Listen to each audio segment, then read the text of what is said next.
Musim kemarau yang ditandai dengan angin yang didominasi dari arah tenggara dan selatan. Pasti kalian penasaran kan bagaimana BMKG memprediksi cuaca harian? Sini kami jelaskan. Sebenarnya BMKG memiliki banyak cara untuk memprediksi cuaca harian. Ada yang secara otomatis dan juga secara manual.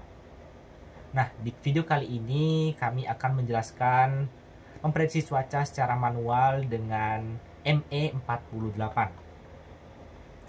Langsung saja kita masuk ke segmen 1, yaitu jam penting. Jam penting merupakan waktu yang digunakan observer untuk mengamati cuaca harian.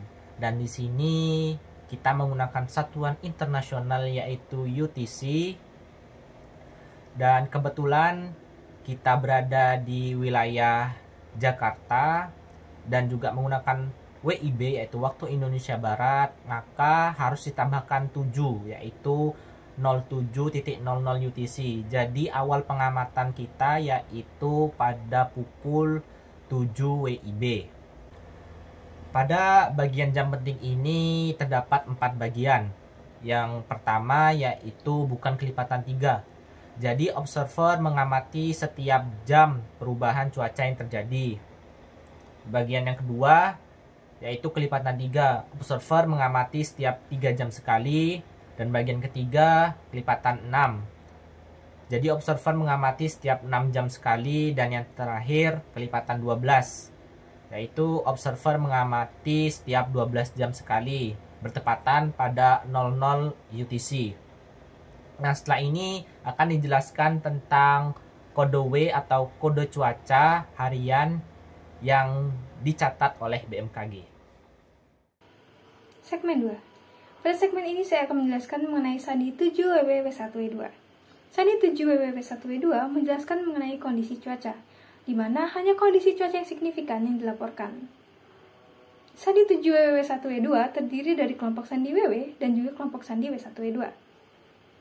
Kelompok sandi WW menjelaskan mengenai present weather atau kondisi cuaca saat dilakukan pengamatan, di mana periode pengamatan adalah 10 menit sebelum dan sesudah waktu pengamatan. Sandi WW sendiri terdiri dari 2 angka, di mana angka tertinggi diutamakan penulisannya. Terdapat pengecualian pada sandi WW 17 untuk thunderstorm yang diutamakan dibandingkan tulisan sandi WW 20 sampai dengan 49. Terdapat 99 bentuk sandi WW seperti berikut.